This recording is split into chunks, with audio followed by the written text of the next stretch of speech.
Hello दोस्तों, आप सब कैसे हैं। आशा करते हैं कि आप सब लोग अच्छे होंगे और मस्त होंगे और स्वस्थ होंगे। दोस्तों, आज की इस वीडियो में हम आपको बताने जा रहे हैं गौतम बुद्ध जी के जीवन के रहस्य के बारे में। दोस्तों, उनके जीवन का जो जन्म का रहस्य था वो कैसा था। दोस्तों, गौतम बुद्ध के पिता का नाम शुद्धोधन था। वे कपिलवस्तु के राजा थे। बात उस समय की है जब गौतम बुद्ध का जन्म भी नहीं हुआ था।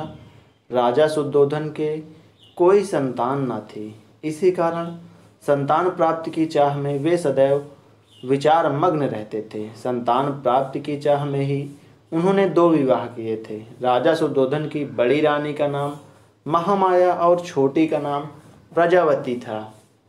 धीरे धीरे समय व्यतीत हो रहा था।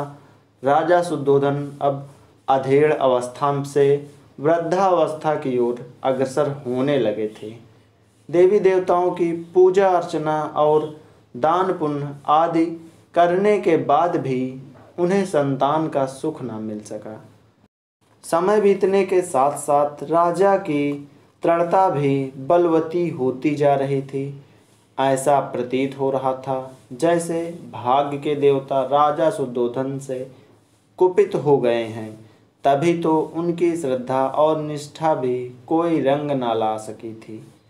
अब राजा की दृढ़ता चिंता और गहन चिंता में बदलने लगी थी।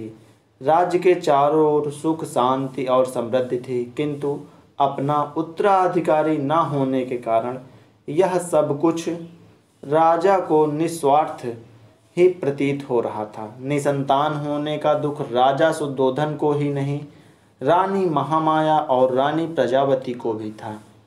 इस चिंता को दूर करने का उपाय किसी के हाथ में न था, अतः वे सभी मौन थे। एक समय की बात है कि रानी महामाया रात्रि काल में अपने इष्ट देव का स्मरण कर शैया पर लेट गईं। लेटते ही उनकी आंखें लग गईं और उनकी आंखों के सामने भिन्न भिन्न प्रकार के सुखद स्वप्न चित्र तैरने लगे। स्वप्नों का तांता रात भर लगा रहा। स्वप्न आते रहें और सुखद अनुभूति देते रहें। अर्धरात्रि के पहर, रात्रि के अंतिम पहर, रानी महामाया ने स्वप्न में देखा कि 4 यक्ष, जिनके मुखमंडल तेज से प्रदीप्त थे, उनके निकट आए। यक्षों ने रानी को प्रणाम किया और पुष्प के समान कोमलता से उन्हें उठाकर एक ओर से दूसरी ओर उड़ाकर ले चले। जिस वायुमंडल से होकर यक्ष रानी को ले जा रहे थे, उनमें बड़ी मनमोहक सुगंध व्याप्त थी। इस भीन भीन सुगंध ने रानी के अंतर मन को प्रफुल्लित कर दिया। यक्षों ने रानी महामाया को ले जाकर एक सर्वोत्तम पर्वत के शिखर पर बैठा दिया। वहाँ एक बहुत सुंदर आसन बना हुआ था। इस आसन पर विराजमान होकर रानी को बड़ा आत्मिक सुख मिला। रानी महामाया का तन मन प्रसन्नता से झूम रहा था। इसी बीच स्वर्गलोक में निवास करने वाली सुंदरता की प्रतिमूर्ति अप्सराएं वहाँ एकाएक प्रकट हुईं। अप्सराओं ने करबद्ध हो शीश झुकाकर रानी को प्रणाम किया। हे देवी, एक अप्सरा ने बोला, आपके स्नान का समय हो गया, कृपया स्नान के लिए प्रस्थान कीजिए। रानी कुछ न बोली, उठकर उनके साथ चल दी। अप्सराएं रानी को लेकर मंगल गीत गाती हुई एक सरोवर के पास पहुंची। सरोवर अत्यंत सुंदर था और उनमें श्वेत कमल पुष्प सुशोभित हो रहे थे। अप्सराओं ने रानी को ले जाकर सरोवर के मध्य खड़ा कर दिया और मल कर स्नान कराने लगी। सरोवर का जल रानी के शरीर पर पड़ते ही उनकी काया कंचन जैसी हो गई। इस दिव्य जल से स्नान से रानी का शरीर भी अप्सराओं के समान ही सुंदर हो गया।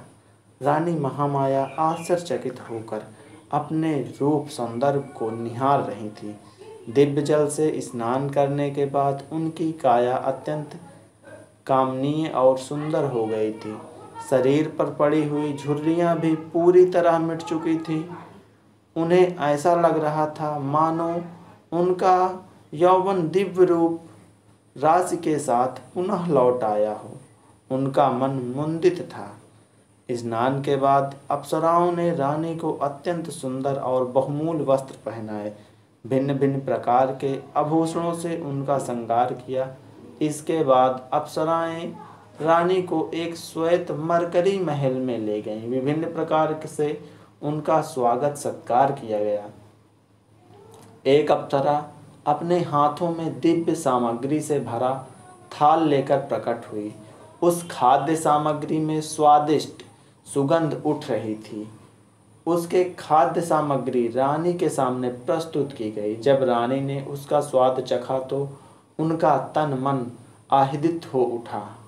दिव्य खाद्य सामग्री मिलने के बाद अप्सराएं रानी महामाया को महल के एक दूसरे कक्ष में ले गईं। उस कक्ष में एक पुष्प सेज सजी थी। अप्सराओं के आग्रह पर रानी पुष्प सज्जित सेज पर विश्राम करने लगीं।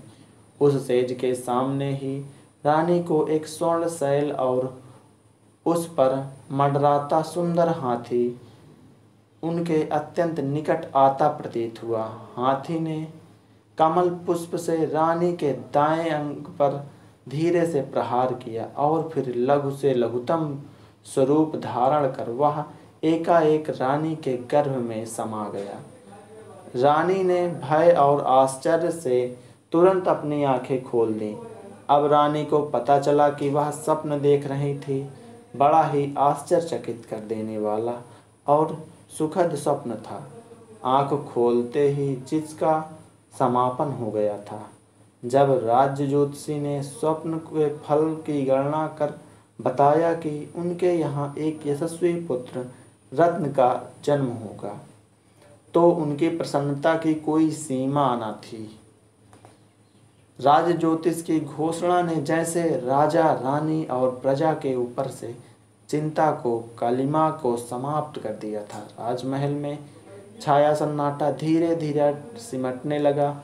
ज्यों-ज्यों रानी महामाया का गर्भकाल पूर्ण होने की ओर अग्रसर हो रहा था, त्यों-त्यों राजमहल में प्रसन्नता बढ़ती जा रही थी। अब गर्भकाल लगभग पूर्ण होने को था।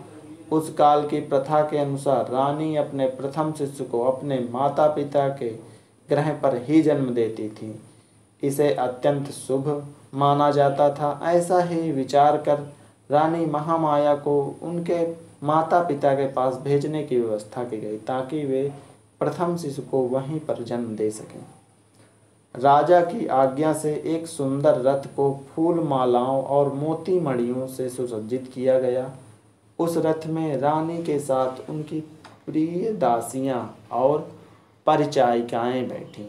रथ के आगे आगे 6 घुड़सवार और योद्धा, कुछ सैनिक जो पैदल चल रहे थे और घोड़ों के साथ भी चल रहे थे। धीरे धीरे रानी का यह काफिला आगे बढ़ता जा रहा था कि लुबनी वन के निकट रानी को तीव्र प्रसव पीड़ा होने लगी। परिचारिकाओं ने के कहने पर रथ को लुबनी वन में एक उचित स्थान देकर रोक दिया गया। वैशाख की पूर्णिमा थी। गगन पर पूर्ण चंद्र जगमगा रहा था। लुबनी वन का कोना कोना जैसे पूर्णिमा की शीतल चांदनी में अपनी मधुरिमा के साथ सुशोभित हो रहा था। इस वैशाख पूर्णिमा को जैसे सदियों से लुबनी वन में इस महान घटना के घटने की ही प्रतीक्षा थी, और प्रतीक्षा की घड़ियां धीरे धीरे समाप्त होती जा रही थी। यह घटना ईसा के लगभग 564 वर्ष पूर्व की है। रानी महामाया प्रसव पीड़ा के आकुल लुबनी वन में पुष्पों से आच्छादित वृक्ष के नीचे विश्राम कर रही थीं। परिचारिकाएं उनकी तरह तरह से सेवा कर रही थीं। प्रकृति द्वारा निर्धारित शुभ घड़ी और शुभ पलों में रानी महामाया ने एक सुंदर स्वस्थ शिशु को जन्म दिया। शिशु के जन्म की शुभ सूचना अविलंब कपिलवस्तु भेज दी गई। कपिलवस्तु में राजा सुद्धोधन और रानी प्रजावती के हर्ष की सीमा न थी। पूरा राजमहल विभिन्न प्रकार के मोतियों, मणियों और दीपमालाओं से सुसज्जित किया गया। राजा सुद्धोधन और रानी प्रजावती ने पुत्र प्राप्ति से प्रसन्न होकर निर्धनों और ब्राह्मणों को खुले हाथों से दान देना प्रारंभ कर दिया। राजा ने अपनी प्रिय पत्नी महामाया और नवजात शिशु को लुम्बिनी वन से कपिलवस्तु बुला लिया था। राजमहल में उनके बड़े हर्ष के साथ स्वागत सत्कार किया गया।